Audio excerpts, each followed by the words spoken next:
Lucy, without further ado, warm welcome.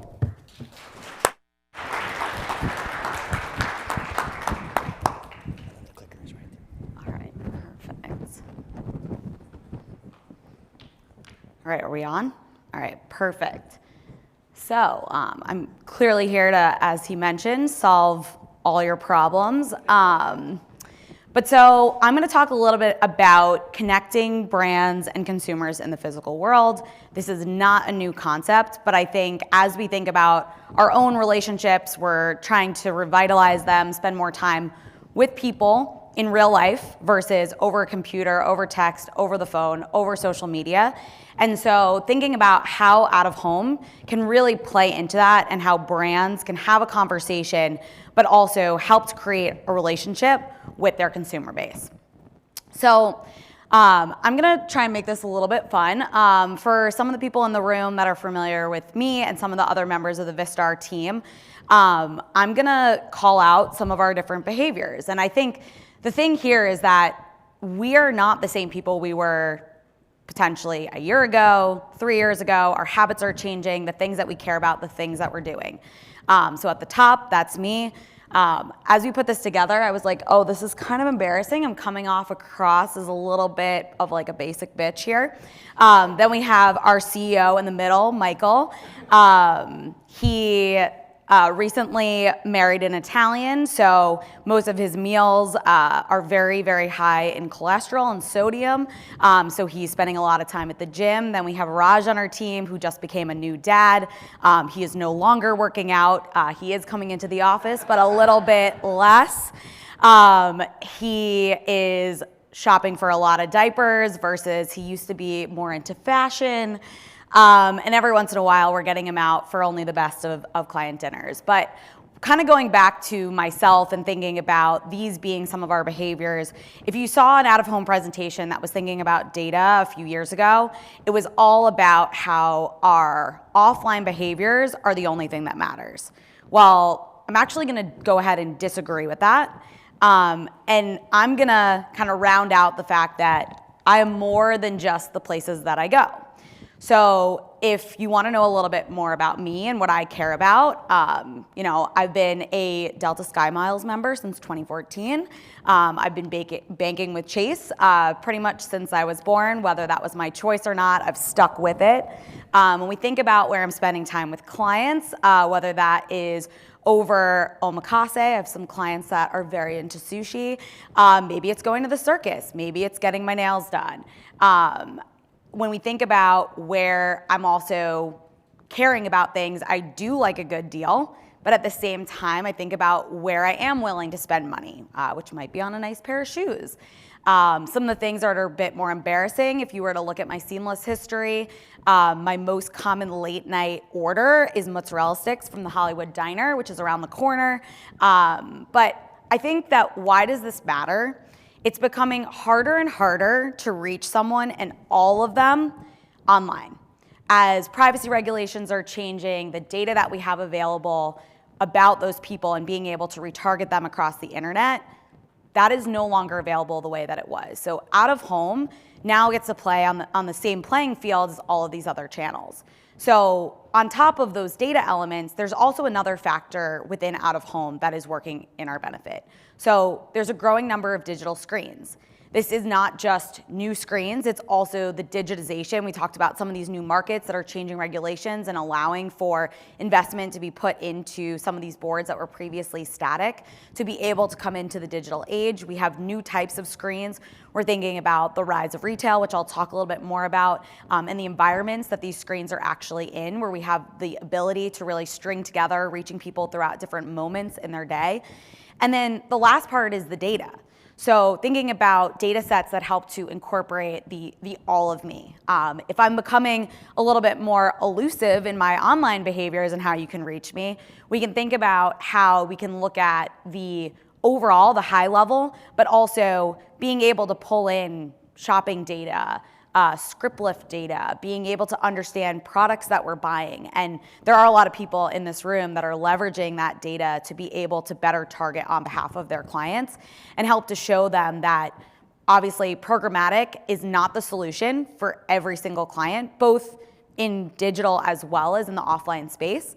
But at the same time, it's becoming more and more viable because of the things that it can do, and it's not just a one-stop shop.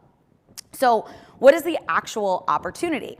So out of home is starting to really grow. I would say we came out of the pandemic where all of a sudden people cared more and more about what it was like to spend time in the physical world. And this has only accelerated the trend towards out of home. We're seeing more and more interest in how do we take advantage of this channel, but also to do things that we weren't doing before. So when we look at the growth, so we look at, okay, the total market for out of home in the US is expected, or sorry, the total global number is just over 10 million. But when we think about in the next 7 years, the fact that we could be at almost $55 billion is a major acceleration of kind of the steady growth we were seeing prior. So the other element is there's a lot of data out there, and I can speak to it to a degree. But what I can talk about with confidence is where we've seen at Vistar. I'm about to hit my 9-year mark, a little embarrassing, but also kind of cool at Vistar.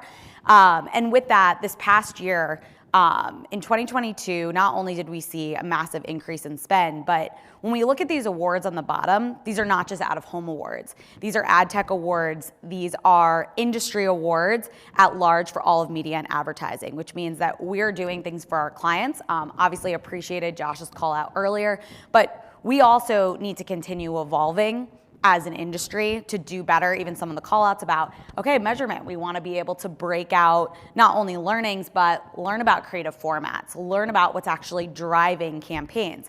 And so I think we are just starting to hit that. And so it is now it's our opportunity to kind of seize this moment that we're in.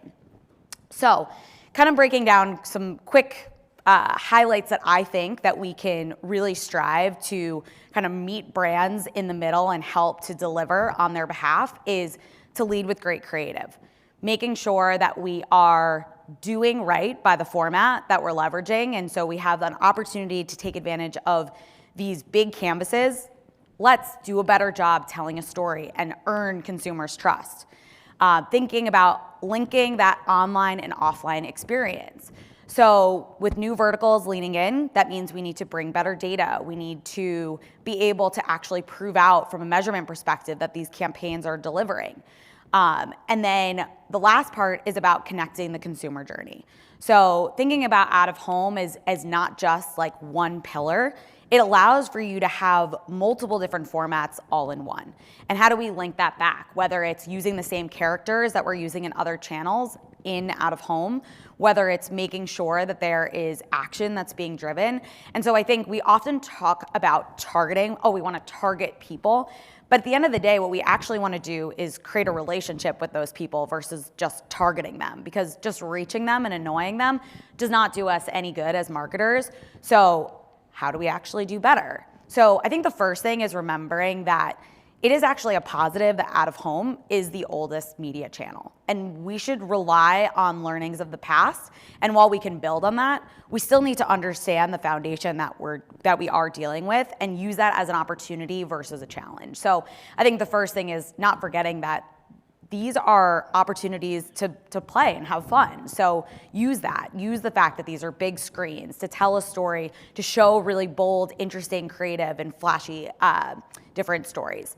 So I think when we think about how we bridge that gap between technology and creative, there's a lot of things that are coming in the forefront. When we think about 3D, there's obviously these huge canvases in the middle of Times Square, but it's also all of the other screens. It doesn't need to just be in Times Square. It can be leveraging roadside. It can be leveraging some of the bus shelters and retail locations.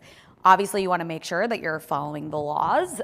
So you cannot have video on the side of the road. We don't need more car crashes, et cetera. But we can do more with the formats that we're playing with. Dynamic creative. I'll talk a little bit about how we can leverage that. And then the last part is creative services.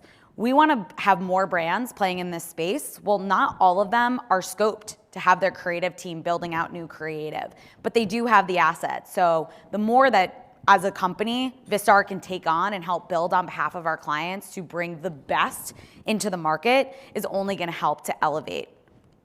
So what does good creative actually do? So the first thing is it strikes with a relevant message. There's been a lot of talk of, are we in a recession? Are we going to be in a recession? To be honest, it actually doesn't matter, because the emotional connection of what people might be concerned about is we need to make sure that we are cutting through with something that matters in the moment. And we'll talk about some of the other elements that matter when consumers are faced with, I might not be buying everything. I have to choose what I'm buying. So the idea of putting creative in the right environment, maybe that's because it's the weather condition that is going to make you think about, the fact that you might get a cold or that you have one, in the actual contextual environment where a product is sold, or changing the copy that's in the ads to be relevant to the environment that you're in. Creating buzz and urgency. So when you think about a countdown, it's telling you when you need to go and purchase. When you think about what buzz can do, we're seeing more and more of this convergence of social and out of home. That can be literally leveraging social on out of home. I'm sure people saw the viral TikTok about, it was like the feta cheese that you were melting into the pasta, and literally feta cheese sold out in every store. It was not a campaign for feta cheese, but at the end of the day, when you think about the ability to drive urgency of people going and buying your product through a good story, social is doing a really good job.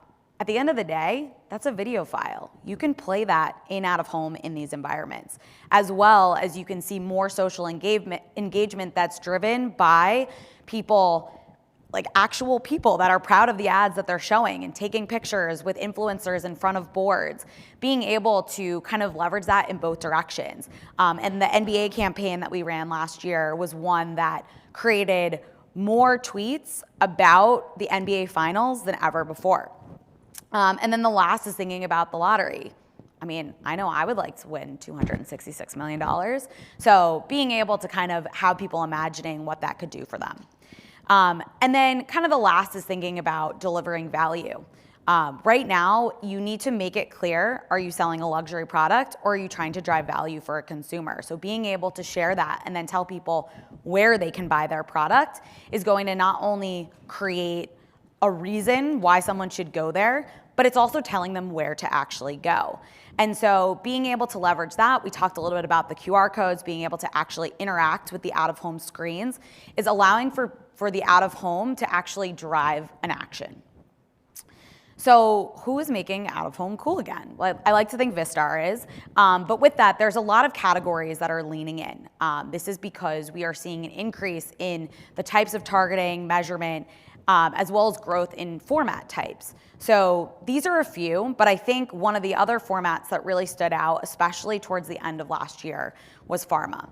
I think this is a category that typically in the past would not touch out of home with a 10-foot pole. Like this was like an absolute no, do not wanna be on these screens, I cannot follow the regulations, I can't have everything that I need on here. And we're seeing more and more of these advertisers leaning in because one, they're FDA compliant, so being able to leverage data in a safe way, so making sure we're not violating any one-to-one privacy concerns, thinking about some of the audience targeting that's now available through segments like Crossix, same thing on the measurement side, being able to leverage video. We're seeing more and more of our providers that are allowing for 90 seconds, 120 seconds to make sure that they can show their TV spots, as well as a lot of the large format that now is figuring out how they can, incorporate some of the disclaimers that need to be included. And then of course the relevancy of a lot of these products in weather, certain weather conditions. So I think when we think about some of the other areas that are an opportunity for out of home, I know retail hasn't been brought up a ton here, but it certainly is coming up a lot across the entire advertising ecosystem. And so I think the first thing to think about is what actually is retail media. So the thing about retail media is most of it is actually online. When you think about Walmart and Amazon and Best Buy creating these different ways to buy, when they're thinking about a retail media network, they're literally talking about probably 90% of the assets actually being purchased online. It's helping to procure good space in stores, et cetera, which is great. There's really high minimums and you are tied in. But out of home can actually bring a lot to this channel as well. But it's not necessarily going to be the first thing that you're going to be introduced to when you're working directly with these networks. So how do we piggyback on this trend? One, we think about so many of our partners have screens in these locations, but not just in the locations, on the way to them. So it's not just about reaching them there, it's about reaching them across that journey and getting them to actually buy your product when they're going to be in store. And so thinking about the fact that if you're a CPG brand, 80% of these transactions are still taking place in store. And so how do you leverage out-of-home screens to not only reach people at the point of purchase, but on the path? So thinking about those billboards, those gas stations, those mall screens that maybe are gonna be not in the physical store, but close by, maybe on premise, maybe on the way. And then also thinking about the data. So already you're dealing with fragmentation. So if you are a CPG brand and you're working with 3 of those different retail media networks, they're not sharing data across one another. You don't know what kind of like cross-contamination, and probably one of those consumers that maybe buys across all is only gonna buy your product in one of those places. But you're not necessarily gonna see that. So one of the values that we have is being able to understand more about what people are doing and being exposed to multiple different media formats in the physical world. And again, trying to highlight all these synergies that out-of-home has with these other channels, which, by the way, are also flawed. So nobody is perfect. Obviously, we have more measurement and targeting that are going to continue to evolve and get better, and challenges is heard loud and clear. But at the same time, these challenges do exist in other formats, and I think we are getting better. We are also being challenged with the same things that these other channels are. And so I think we have an opportunity to hopefully continue to get more of that investment. So with that, and summing it up, we need to do a better job of bridging the gap between creative and technology. I think both on the creative agency side, brands as vendors, we can work together to kind of elevate the creative that we're seeing out in the physical world. Making sure that the creative is leveraging the most impact by thinking about the context that that story is being told in, whether it's the environment, whether it is the conditions, or it's the audience. Leveraging a mix of screens, taking advantage of the fact that as these privacy regulations change, we're in an opportunity as a one-to-many medium to really bring the best into this world and bring a lot of the targeting and that one-to-many that has already existed. We've dealt with this challenge for years, and we can really show something great. And then leveraging automated tools for buying, planning, and measuring. These tools will continue to evolve and get better. I'm seeing it in real life as we're releasing new things at Vistar, and also being challenged by the competitive ecosystem that's out there to continue to build things that are best for our clients. And we need to do a good job of pushing the envelope. I think if your client sends you creative that's not good enough, rebuild it for them. Show them what you can do. Put new proactive ideas out there. So I think if we work together, there's no stopping what out-of-home is going to be able to do. And on top of that, we're seeing an increase in just the number of screens and canvases that we can take advantage of. So for anyone that's here that's a buyer, if you're thinking about how to leverage out-of-home, please work with Vistar. But we're excited about kind of the next frontier. Thank you.